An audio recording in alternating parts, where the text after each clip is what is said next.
Hello everyone, it's Grapevine, and today we are going to be playing ClanGen. This is the edit by SableSteel. It's been going around on YouTube for quite a while. I started playing back in September, so that's where this footage starts off from. But originally this game was made by just some cats, but I will just let my past self take over from here, and I will be interrupting as we go. There's new warriors. Crowfur tried to convince Dapplebird to run away together, and some more warriors. More warriors, a new apprentice. An apprentice, Frostpaw earned a scar. Best Spring and Crowfur had more kittens. So let's get a look at all these. Clover Swoop saw a dream about Frostpaw. Dustpad is spending considerable amount of time grooming. Dapplebird is feeling sassy today. Birchleap is acting huffy at Scorchheart. Crowfur is curious about other clans. Scorchheart has been spending time with Crowfur. Pycar is spending a considerable time in grooming. Twigstep is happy. Little Willow is looking forward to today. Holly Creek is helping Waddle with changing the moss. Lost Blaze is sharing a fresh kill with Dust Spring. Amberpaw thinks that Amberpaw died too young. Frostpaw is feeling down. Waspstep swears that they saw a two-leg nearby. Softkid is bothering older warriors. Maybe Rubblestar is ordering Softkid to go do something to leave the elders alone. Acorn Kit is curious about other clans. Raven Kit is having a good time with Dustpad. Flower Kit is feeling lonely. Spike Kit is sharing tongues with Little Willow. Sky Kit is whining about wanting to go outside the camp. Spring Kit doesn't seem to trust Dust Spring. Birchleap, Scorchheart, Pycart, Twigstep, and Little Willow are now all warriors of the colony. It's taken a lot of work to train them, but they're ready to help the colony out with the younger generation of warriors. As warriors, Birchleap and Scorchheart in particular get into many disagreements, and they don't really get along. Birchleap is still a nervous cat, and she still has dreams about the cats with stars in their fur. She spends her nights hunting with them in the stars, and during the day she helps her colony out as much as she can. She's not sure if she'll ever be ready to be in the position to take on an apprentice, and thinks that she wouldn't be a worthy enough mentor. She feels just fine being in the position that she is in now, and doesn't really dream of changing that. Scorchheart, on the other hand, looks forward to training an apprentice and can't wait to be assigned one. She's a little bit ambitious and hopes to one day move up in the colony hierarchy, but she understands that there are a lot of cats that are older and more experienced than she is. For now, she's trying her best to impress Star Rebel and the senior warriors of the colony. Pycart spends a lot of his time making sure that his colony mates are well rested, and if they're struggling a little bit, he goes out of his way to help them out a little. A bunch of the colony now relies on his help, and it's easy for them to see that it won't be long before he has an apprentice of his own to worry about instead. Twigstep still has a little trouble speaking up due to being overshadowed by the rest of his colony mates, but they do know they can sometimes ask him for advice, and he'll give them some really good advice. As of right now, he's not too sure he wants an apprentice yet, and he isn't really looking forward to moving up ranks, just like Birchleap. He's a lot more comfortable spending time with Pycart and Scorchheart compared to Birchleap, though. A moon later, Waspstep and Lost Blaze are also warriors of the colony.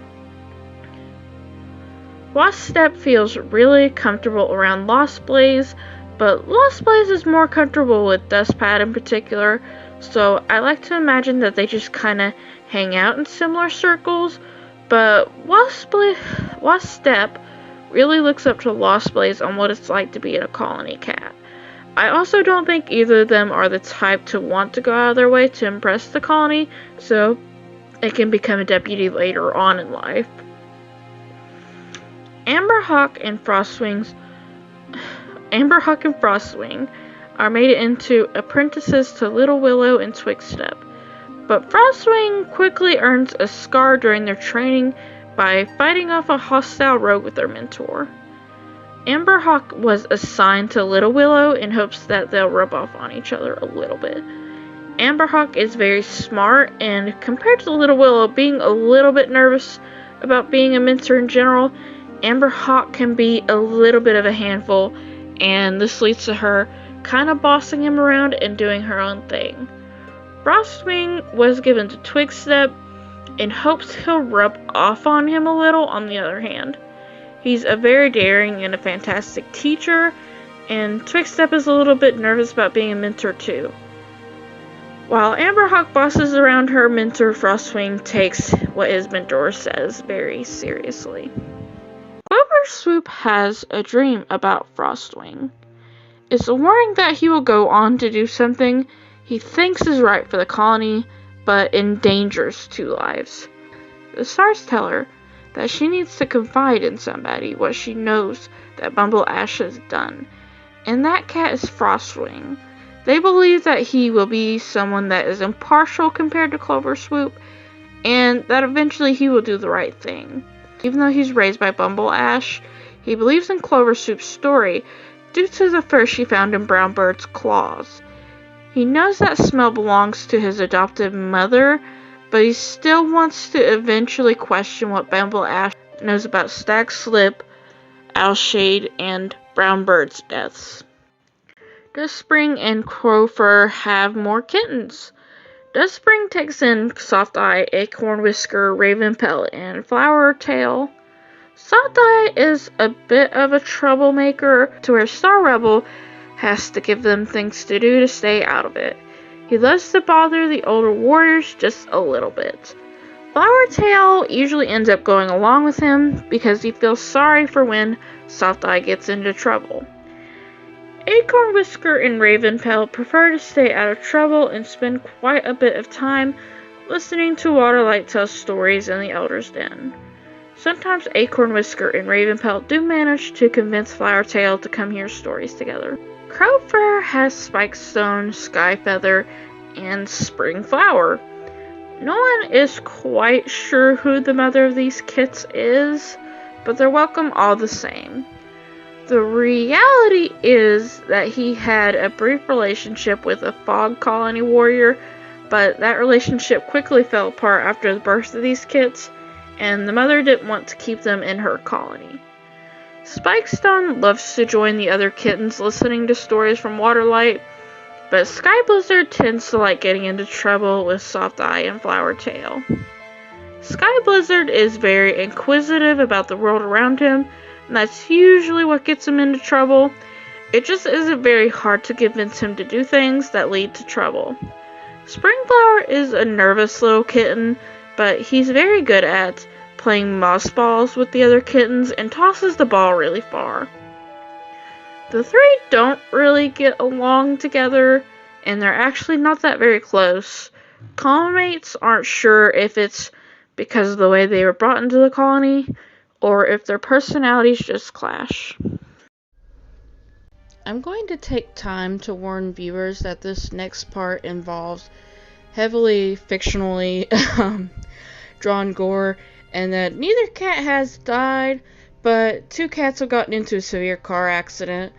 If you are not a fan of gore, feel free to look away from the screen, or just find another video to watch, because after these scenes is the end of the video. Thank you so much for taking the time to watch this video. I will include a summary of events in the next video, and you won't miss out on anything if you're invested in this series. Now, on to the video.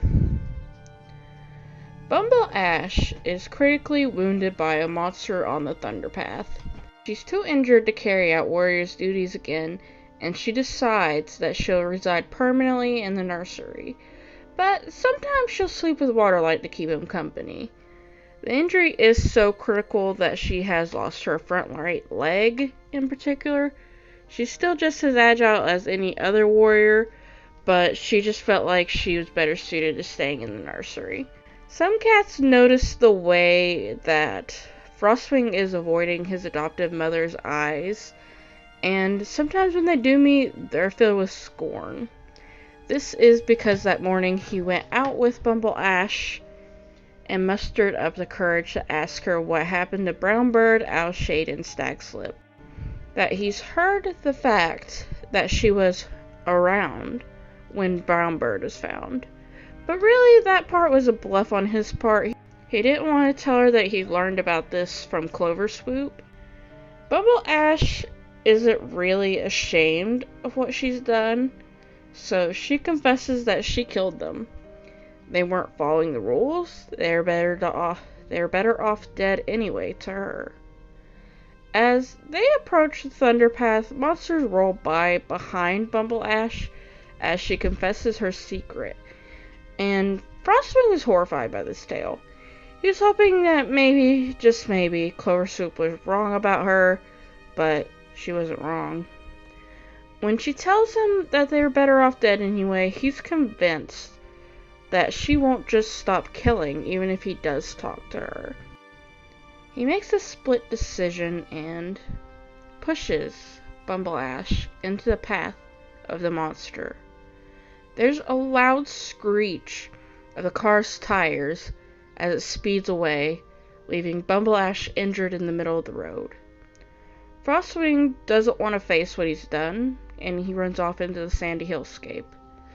Bumble Ash lies there, leg mangled, and eventually the Dawn Patrol finds her lying there. Frostwing and Clover Swoop aren't sure how to feel about the fact that Bumble Ash was able to survive the accident.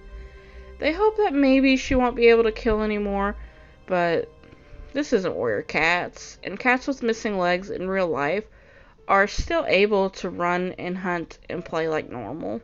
There are plenty of videos from cat owners showing this, and I'm not going to be treating this like warrior cats. Bumble Ash is missing a leg, but she's still capable of doing things after going through rehabilitation therapy. It's a lot to get used to suddenly, missing a leg, but she does pick up a few things again after playing moss ball very frequently with kittens in the nursery and just exercising her legs. It's more of a question if Bumble Ash is watched enough to where she can't get away with killing anymore. I'm not exactly sure what happened while editing this video, but for some reason the beginning has this blue tint now and I can't get rid of it. I don't know what's happened. But this video has gotten so very long, more long than I'm comfortable. And the next scene is also very long, and I've been kind of struggling to get it out in time where I wanted it to come out. So I'm just going to release it as is, and next time there will be just as much blood and drama happening. So please be aware of that if you're uncomfortable about gore. But thank you so much for watching this video, and I will see you next time very soon. Thank you.